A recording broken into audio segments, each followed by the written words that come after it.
Hechos capítulo 20, versículo 17 al 38. Leo la palabra del Señor, lo hago en el nombre de nuestro Señor Jesucristo.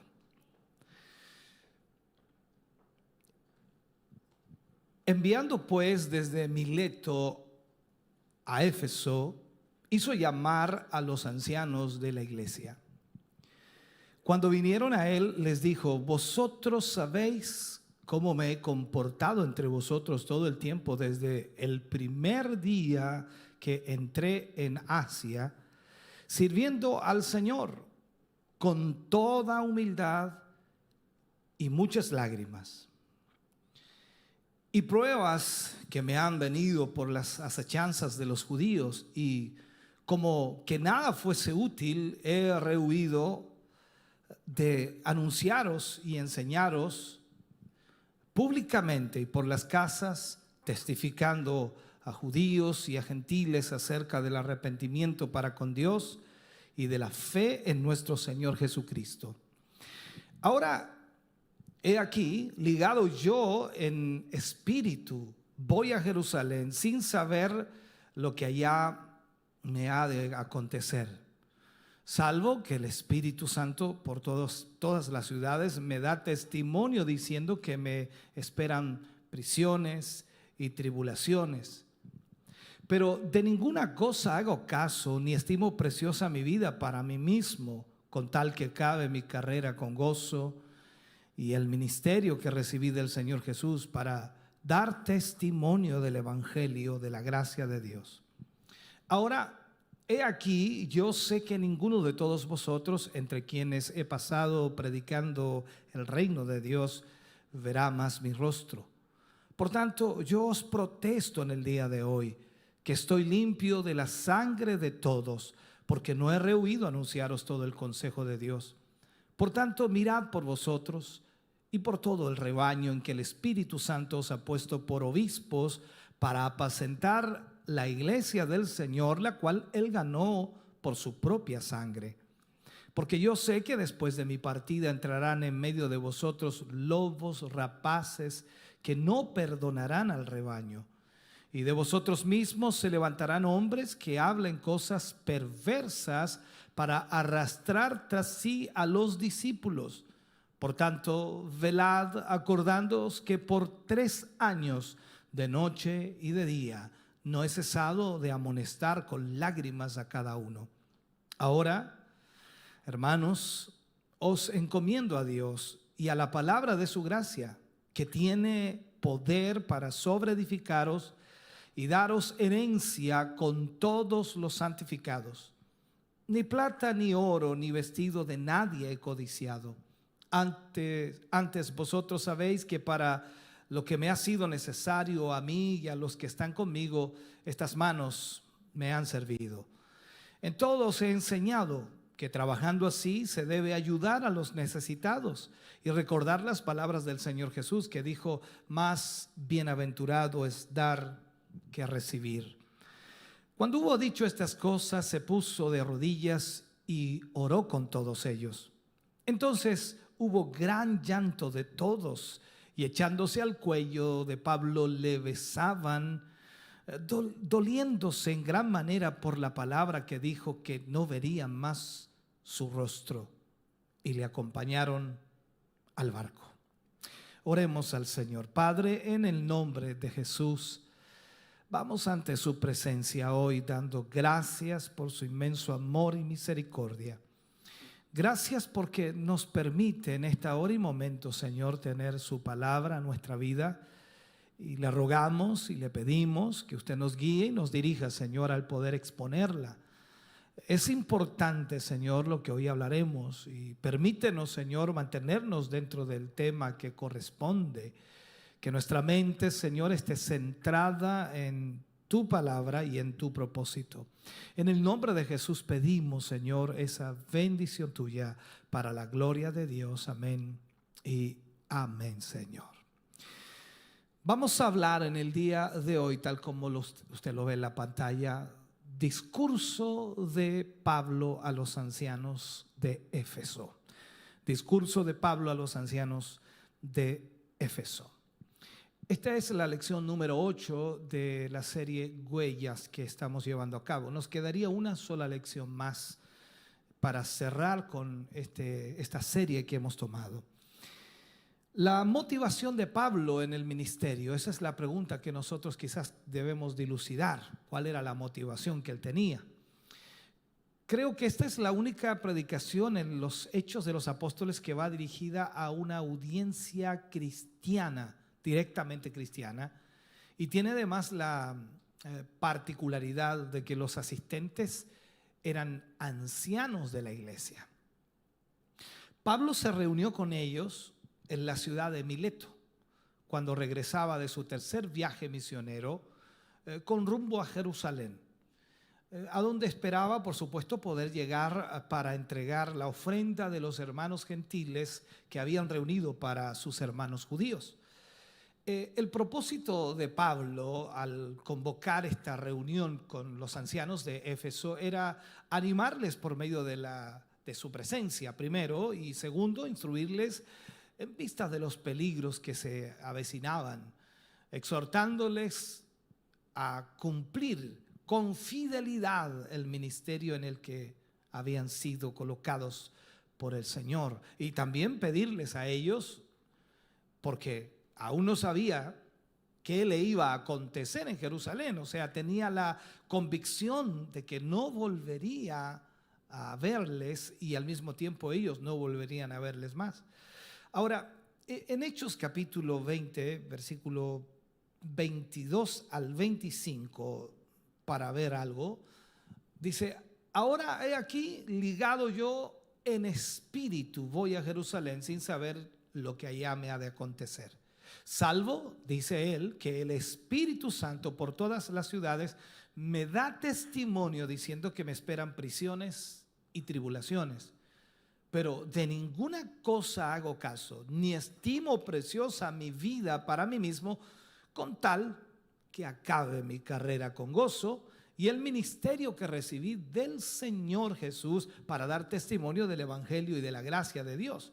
Y ahora dice él: he aquí, yo sé que ninguno de todos vosotros, entre quienes he pasado predicando el reino de Dios, verá más mi rostro. El viaje de Pablo tenía por delante a Jerusalén y no era fácil. De hecho, a lo largo de todo el camino, los hermanos le advertían a Pablo por el Espíritu Santo de los peligros que le aguardaban en ese lugar. Sin embargo, Pablo sentía que era el mismo Espíritu quien le llevaba allí. O sea, por un lado estaba el alerta que ponían los hermanos para que no fuera a Jerusalén porque iba a tener situaciones difíciles, y por otro lado, en el caso de Pablo, dice: el Espíritu me llevaba hacia allí. Así que con la determinación que le caracterizaba, por supuesto, decidió continuar para cumplir lo que entendía que era su ministerio. Y aunque algunos han cuestionado la decisión de Pablo de llegar a Jerusalén, no debemos olvidar que una vez que fue apresado allí, el Señor le apareció para animarle y confirmar su predicación. Eso es lo que, por supuesto, Pablo quería hacer. De todo esto aprendemos un principio sumamente importante para descubrir también la voluntad de Dios, en que todas las puertas, puedo decirlo, aunque todas las puertas se cierren y encontremos serias dificultades, no quiere decir por eso que no nos ponemos o no podemos nosotros ponernos en la dirección correcta y que no sea la voluntad de Dios porque hay problemas. Nunca debemos pensar que si las cosas van mal ya no es la voluntad de Dios y solo lo que va bien es la voluntad de Dios. Lo importante en todo caso es estar seguros de que el Espíritu Santo es quien nos está moviendo y que nuestra aspiración sea glorificar al Señor. Eso siempre debe estar muy claro. Fuera de esto, Pablo no hacía caso de ninguna cosa. Él lo dice textualmente, o sea, él sabía por el Espíritu que le esperaban prisiones, torturas y todo aquello, pero él no hacía caso de nada. Desgraciadamente no siempre actuamos así, sino que dejamos que muchas cosas nos preocupen hasta el punto de que en ocasiones quedamos como inutilizados, o sea, quedamos como paralizados, y porque a veces viene la crítica y el fracaso, la soledad, el rechazo, la enfermedad, la muerte, la falta de trabajo, en fin, situaciones que vivimos constantemente y aparentemente pareciera que nos están diciendo que no estamos en la voluntad de Dios. A Pablo, en cambio, lo único que le preocupaba era cumplir con la misión que Dios le había dado y ser fiel hasta el final. Es más, la causa del evangelio era tan importante para Pablo que valía la pena pagar cualquier precio para su avance. La vida o la muerte no era lo que le importaba a Pablo. No tenía este espíritu de autoconservación que muchos tienen hoy día, que se rige lamentablemente en muchas personas, sino que lo más importante para Pablo era, como les dijo a los filipenses, que Cristo fuera glorificado en su cuerpo, ya sea por vida o por muerte. Entonces, Pablo estaba dispuesto a ir a Jerusalén sin tener en cuenta los riesgos que esto pudiera tener para su persona, porque su honor, el honor más supremo que tenía Pablo, era completar la carrera y acabar la misión encomendada por el Señor Jesús. Cuando leemos el libro de Hechos, capítulo 21, versículo 13, dice: entonces Pablo respondió: ¿qué hacéis llorando y quebrantándome el corazón? Porque yo estoy dispuesto no solo a ser atado, más aún a morir en Jerusalén por el nombre del Señor Jesús. Nosotros debemos preguntarnos si tenemos tal tipo de motivación en la vida. Debemos preguntarnos si tenemos la misma motivación que tenía Pablo, estar dispuesto a morir por la causa de Cristo. Él lo miraba como una honra morir por el Señor Jesucristo. Y todos los discípulos que murieron por la causa del Señor estaban dispuestos a hacerlo. Tanto así que tenemos uno de ellos que Pedro, cuando lo crucificaron, él no quiso ser crucificado como su maestro, sino que él dice: no merezco ser crucificado como él. Y lo crucificaron cabeza abajo. Si vemos entonces el ejemplo de Pablo en su ministerio en Éfeso, es sumamente relevante. Él se identificó con las personas, trató con las personas. En Hechos 20:18, cuando vinieron a él, les dijo: vosotros sabéis cómo me he comportado entre vosotros todo el tiempo, desde el primer día que entré en Asia. O sea, Pablo comienza diciendo a los ancianos de Éfeso: vosotros sabéis. Y él lo vuelve a repetir bastantes veces en adelante. Ahora, este énfasis en el conocimiento que ellos tenían de él nos recuerda al conocimiento que también los tesalonicenses habrían llegado a tener del apóstol. Pablo siempre se caracterizó por desarrollar un servicio personal. Vivía con las personas, conocía sus problemas, les predicaba lo que estas personas necesitaban. Él no era un evangelista concentrado en desarrollar un ministerio público entre las masas, por decirlo así, dejando a otros el trabajo personal mientras él se retiraba a su hotel a descansar. O sea, la Biblia no conoce este tipo de especialización o profesionalismo, por decirlo así. De hecho, quien haga esto es muy posible que pierda el contacto con las personas y sus mensajes se vuelvan ineficaces y quizás también fríos. Tal vez podríamos llegar a hacernos una idea equivocada del ministerio de Pablo en Éfeso, pensando que durante 2 años estuvo haciendo poderosos milagros en grandes convenciones y predicando la palabra a las masas. Podríamos pensar de eso.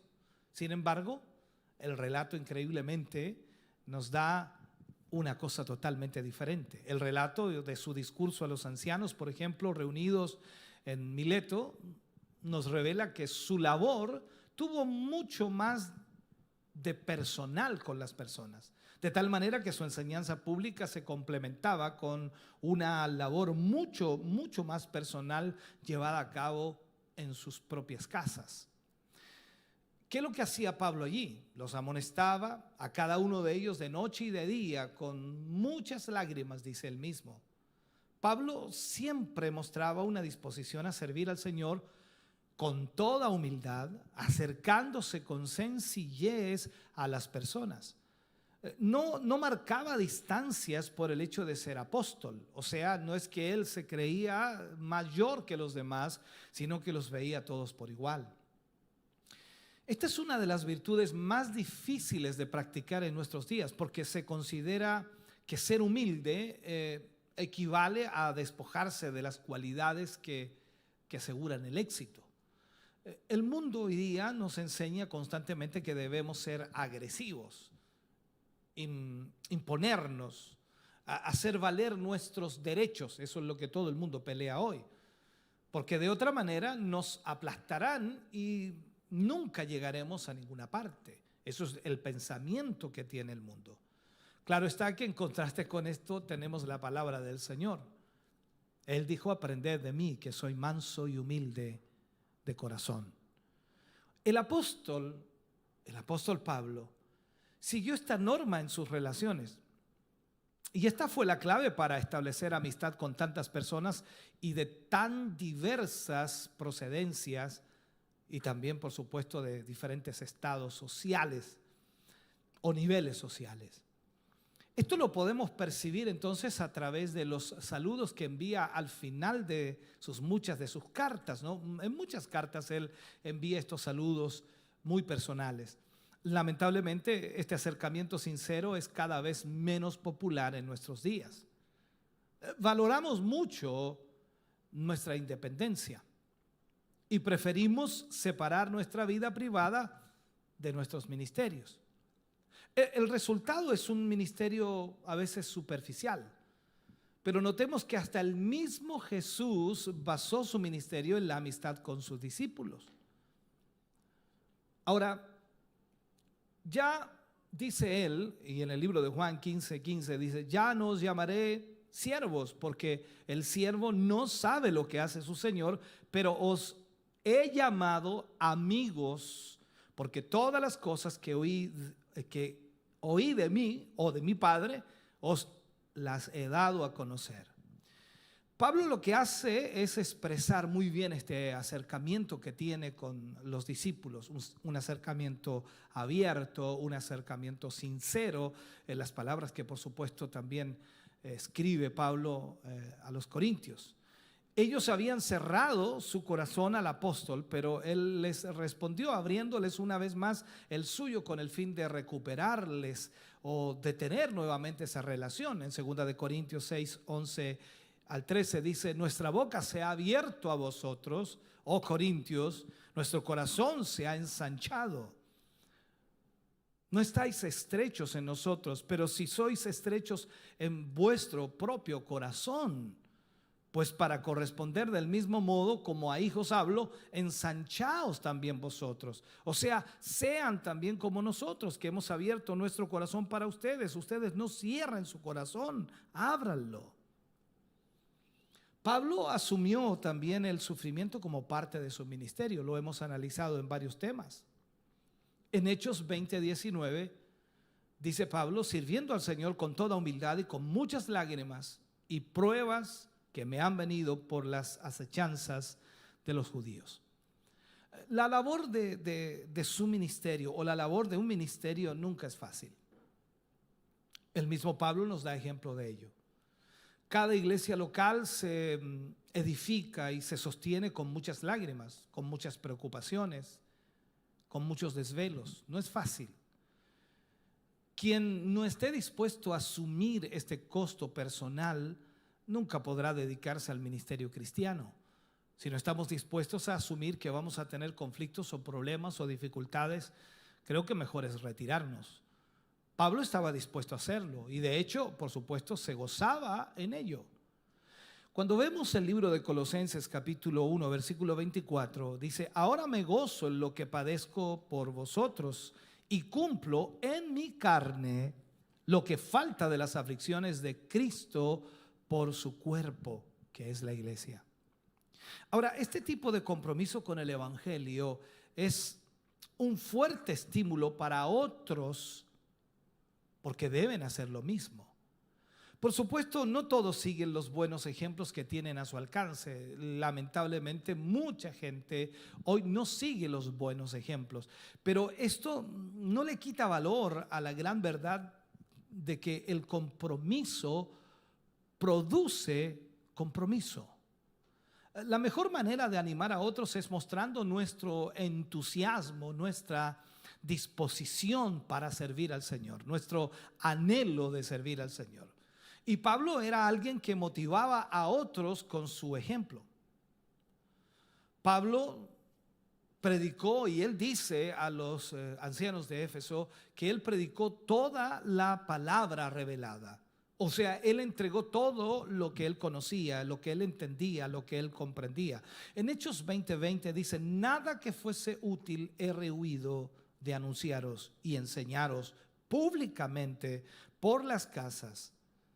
El versículo 27 dice: porque no he rehuido anunciaros todo el consejo de Dios. Entonces, mientras estuvo en Éfeso, predicó cada día durante meses en la escuela de uno llamado Tirano, con doble N.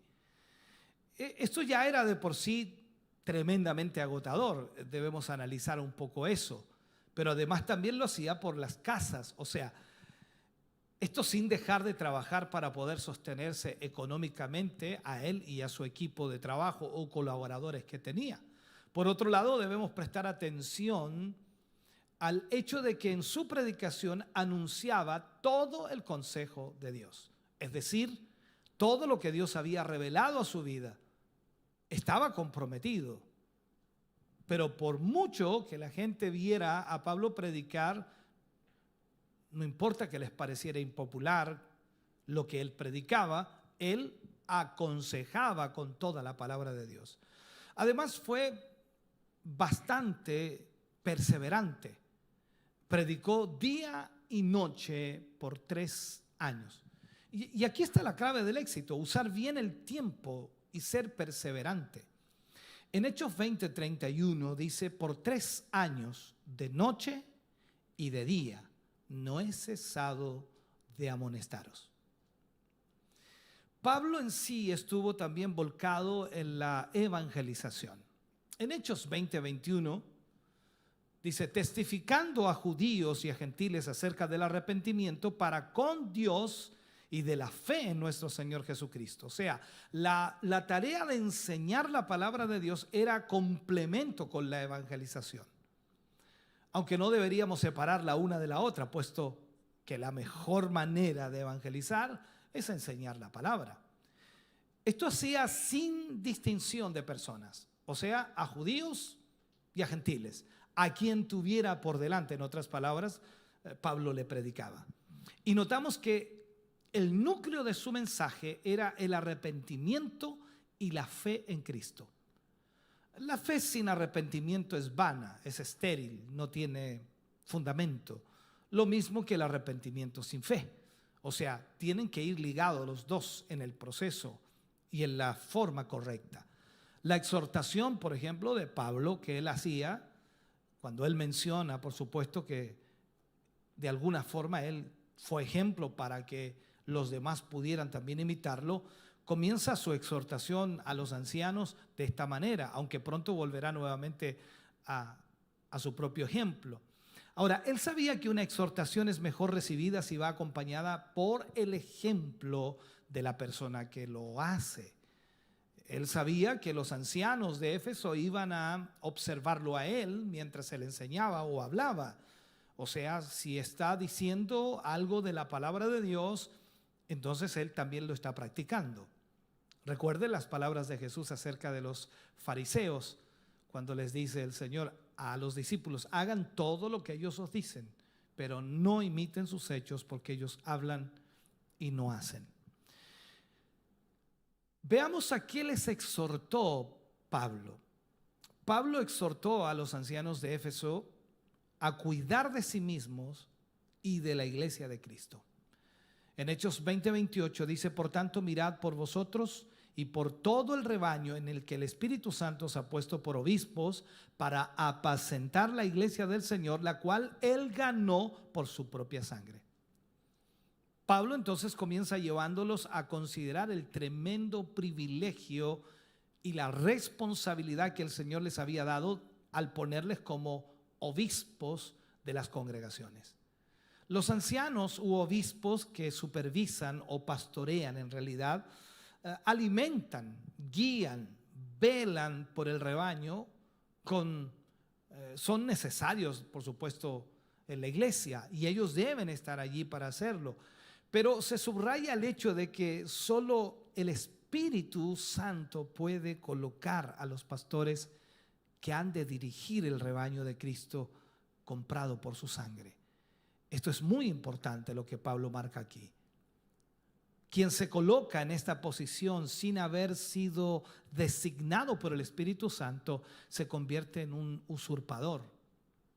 Y en este proceso la iglesia solo puede y debe reconocer lo que el Espíritu Santo ha decidido, sin quitar ni añadir absolutamente nada.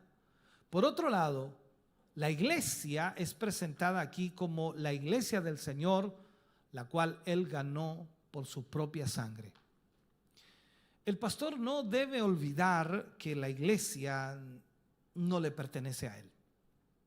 Cuando vamos al libro de Pedro, primera de Pedro, capítulo 1, versículos 18 y 19, dice: sabiendo que fuisteis rescatados de vuestra vana manera de vivir. Luego dice: no con cosas corruptibles como oro o plata, sino con la sangre preciosa de Cristo. O sea, aquí vemos que la iglesia es del Señor. Él ganó por su propia sangre esa iglesia. Entonces, al decirnos cuánto le ha costado ganar esa iglesia, nos está mostrando el valor que para Él tiene. El hecho de que Cristo haya dado su propia sangre para rescatarnos nos da un valor a cada persona, un valor extraordinario, un valor excepcional. Por lo tanto, nunca debemos olvidar que desde la perspectiva cristiana, el valor de una persona no se mide por su posición social, por los ingresos que tenga, por el tamaño de su casa o por cualquier cosa o cualquier tipo de cosas. No se mide por eso. Cada alma es importante porque Cristo ha dado su vida por ella. Esta diferencia básica entre la mentalidad cristiana y la del mundo debe afectar profundamente nuestras relaciones con las personas. O sea, debemos mirarla como una persona a la cual Cristo ganó y pagó con su sangre. Pablo le recuerda todo esto para que se den cuenta de que esas personas a las que están llamadas a servir, o sea, a las que están pastoreando, guiando, dirigiendo, son realmente muy importantes para Dios. Es probable entonces que con frecuencia nos encontremos con cristianos que no nos resulta, y quizás puedo decirlo, muy agradable escucharlos, porque en realidad no tienen este espíritu. Aparte de eso, muchas veces no tienen muchas habilidades y tienen un carácter muy difícil de soportar.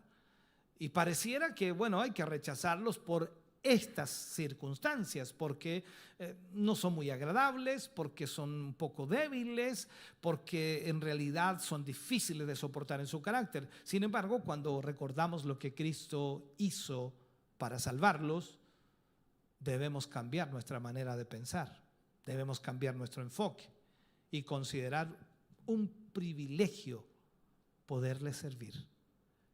Es ahí en donde cada uno de nosotros entonces debemos entender que solo el Espíritu Santo puede provocar aquello. La base de nuestro servicio hacia los demás se debe basar, por lo tanto, en reconocer el valor que cada persona tiene al haber sido creada a la imagen de Dios y por supuesto por el hecho de que Cristo ha dado su vida para redimirlas. Por supuesto, esto no cambia inmediatamente nuestro carácter. Pablo lo sabía bien. Y por eso dice que Dios ha colocado a los pastores para ayudar a cambiar a los creyentes, para guiarlos en este proceso. Los creyentes, así como las ovejas, necesitan ser alimentadas, ser guiadas, protegidas, pero en otras ocasiones también habrá que limpiarles la suciedad que tengan en su cuerpo, en su pelaje, lanaje, como llamarle, ¿no? Corregirles en su obstinación, soportarles también, a fin de que sus vidas lleguen a manifestar el carácter perfecto de Cristo. Ahora bien, el considerar el valor que Dios da a los creyentes debería tener un desarrollar del servicio a favor de ellos mucho mayor, haciéndoles más humildes, o sea, en el caso de los que sirven a sus hermanos, en el caso de los pastores, en el caso de los obispos, de los ancianos, debiera tener un carácter mucho más humilde, ya que de otra forma sería fácil llegar a menospreciar a esas ovejas o a esos hermanos al ver todas sus limitaciones y verlos como seres a veces incluso inútiles porque no saben hacer algo. Entonces Pablo, con unas pocas frases, ha expresado grandes conceptos, y los ancianos han sido elegidos por el Espíritu Santo para que de alguna manera el ministerio de pastorear la iglesia pueda entonces ser cumplido. Y ese ministerio, por supuesto, le pertenece a Cristo, y Cristo decide a quién se lo da o a quién llama para aquello, porque sin duda ese es el llamado que debe tener. Y esto, servir a la iglesia como debemos hacerlo como cristianos. Tener la posibilidad de participar en este servicio es un gran privilegio, pero también implica una tremenda responsabilidad que debe ser ejercida con mucho cuidado. Por lo tanto, Pablo comienza exhortándoles a cuidar de sí mismos antes de mirar por la iglesia. Eso es lo primero que Pablo exhorta a los ancianos de Éfeso. Miren por sí mismos. Por tanto, que no hagan esto, o los que no hagan esto, los que no se examinen a sí mismos, no podrán ocuparse adecuadamente de los demás, porque no saben las falencias que ellos mismos tienen. Cuando vemos en 1 Timoteo 4:16, Pablo le habla a Timoteo y le enseña, dice: ten cuidado de ti mismo y de la doctrina, persiste en ello, pues haciendo esto te salvarás a ti mismo y a los que te oyen. Por eso Pablo entonces le dice a los ancianos de Éfeso que ellos tienen que tener cuidado de sí mismo. Cuando el pastor descuida su propia vida espiritual, descuida el estudio de la Escritura, descuida la oración, todo esto termina afectando negativamente su conducta moral. Y esto le impide pastorear y cuidar a otros, porque apenas se puede cuidar él. Esta es una realidad, o sea, es muy difícil, es una responsabilidad inmensa. Por eso yo también digo a veces a algunos hermanos, cuando critiques a un pastor, ve qué estás haciendo tú, porque si no estás haciendo nada, mejor cállate la boca, porque es difícil pastorear. Hay que entender la tremenda responsabilidad que eso implica, porque debe haber un análisis primero de sí mismo para poder entender lo que debemos hacer por los demás. Pablo le dice a los ancianos que ellos también deben defender la iglesia de Cristo, les exhorta a eso.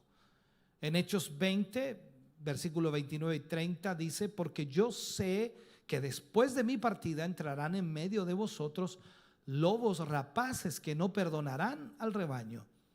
Y de vosotros mismos se levantarán hombres que hablen cosas perversas para arrastrar tras sí a los discípulos. Los pastores no solo deben alimentar a las ovejas enseñándoles la verdad y guiarles en el camino de la santidad, también tienen la responsabilidad de protegerlas de los peligros. En el antiguo o cercano, como dice alguien, en el antiguo Oriente, no, los lobos eran los mayores enemigos de las ovejas. Estos constituían una amenaza permanente y las ovejas estaban indefensas frente a ellos.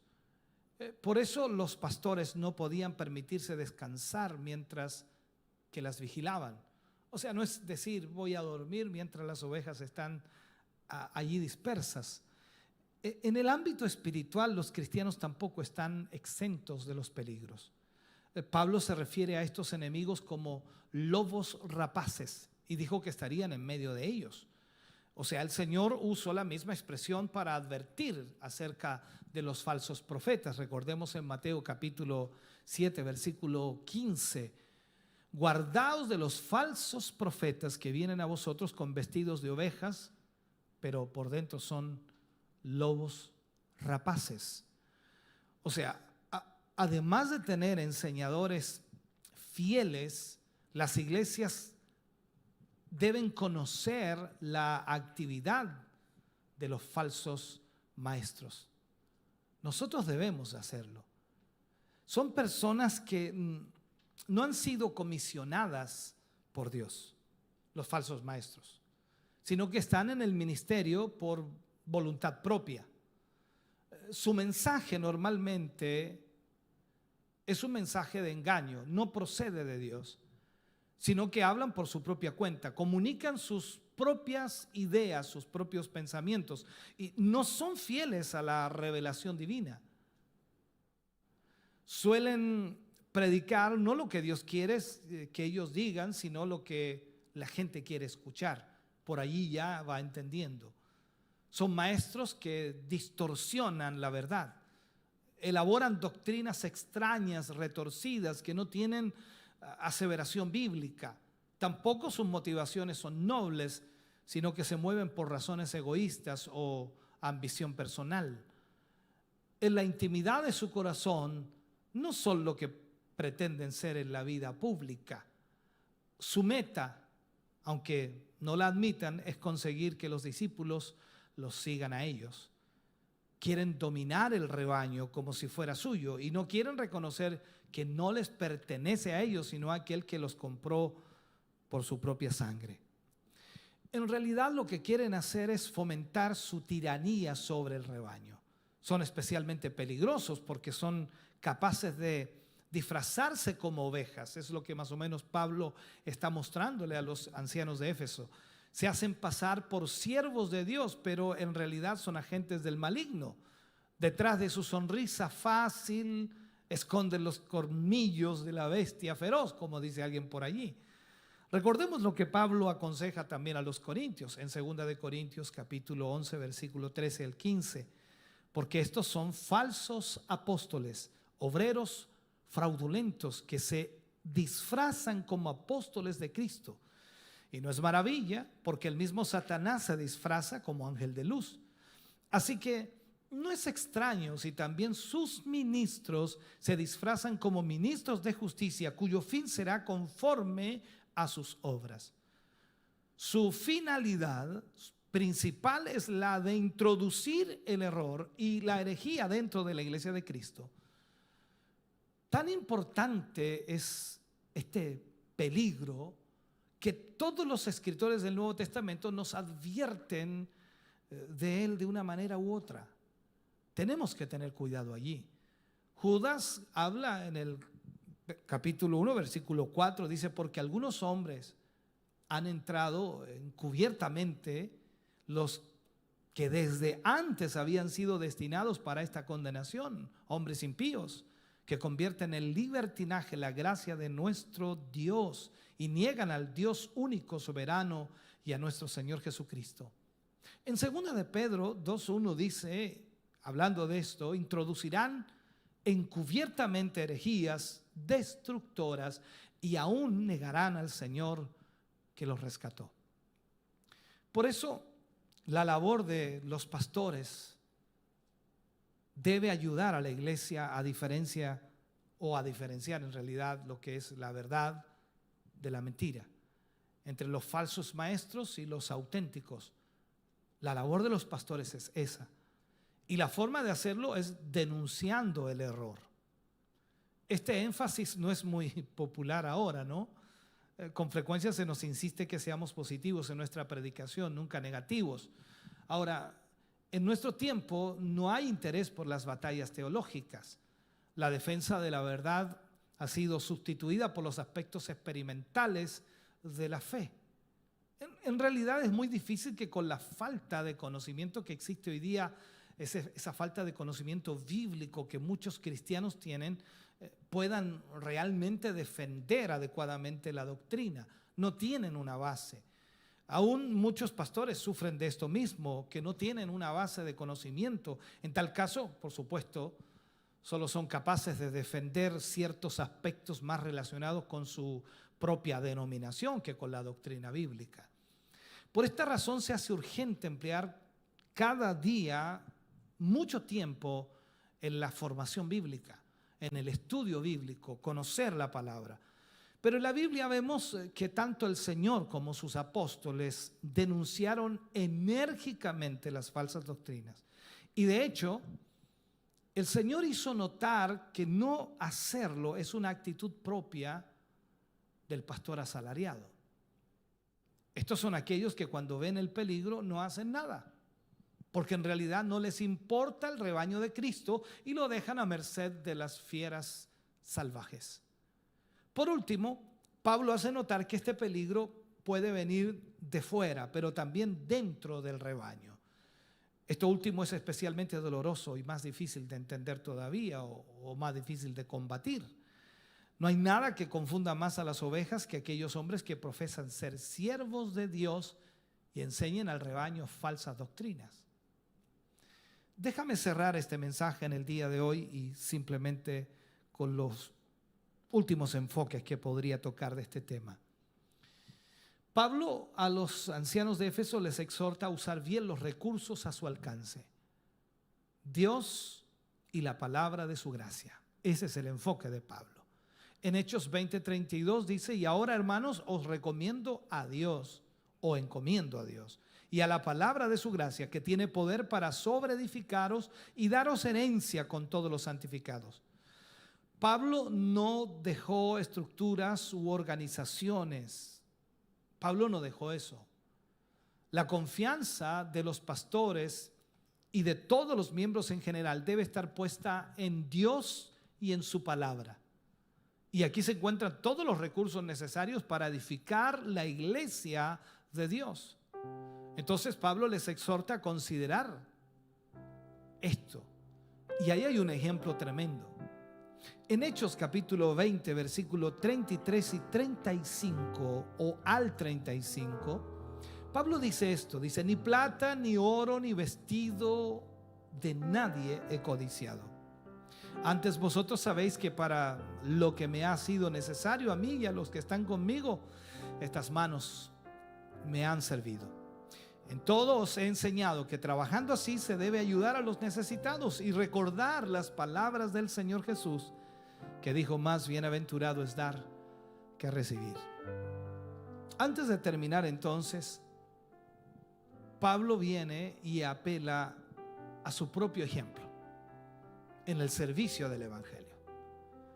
Les recuerda su proceder durante el tiempo que estuvo con ellos y cómo se esforzó en trabajar con sus propias manos para no ser gravoso a nadie. Y ahora, ¿qué es lo que hace? Les exhorta a seguir su ejemplo, cuidando del pueblo de Dios sin pensar en la retribución material. En cambio, Pablo quiere transmitirles que no hay mayor gozo que poder dar a otros, tanto en lo espiritual como de lo material, a costa de los esfuerzos propios. Entonces el apóstol sabía que tenía derecho a ser mantenido por las ofrendas de sus hermanos. Esto también nos habla de su disposición a ceder de su derecho a sacrificarse por amor al Señor y al bienestar de su iglesia. Luego Pablo hace su despedida. El versículo 36 al 38 dice: cuando hubo dicho estas cosas, se puso de rodillas y oró con todos ellos. Entonces hubo gran llanto de todos, y echándose al cuello de Pablo le besaban, diciéndole doliéndose en gran manera por la palabra que dijo, que no verían más su rostro, y le acompañaron al barco. Esta es una escena conmovedora. que hay que sentirla más que analizarla. Pablo había hecho tremendos amigos en Éfeso. Muchos piensan que Pablo era muy severo, era un teólogo muy severo, siempre preocupado por la sana doctrina y la disciplina, pero con el cariño que le despidieron los hermanos nos revela que era alguien tierno y también muy querido. Y quedó también en evidencia que en el tiempo que había pasado en Éfeso con los ancianos, había establecido profundos vínculos de afecto, por lo que la noticia de su ausencia definitiva provocó un mar de lágrimas entre todos ellos. Pablo el apóstol estaba diciendo que pronto terminaría su carrera y que muchos de ahí nunca más verían su rostro. Es un momento difícil, complejo, pero sin duda cada creyente vivirá también ese momento. La pregunta es, al final de nuestra carrera, ¿qué ejemplo habremos dejado?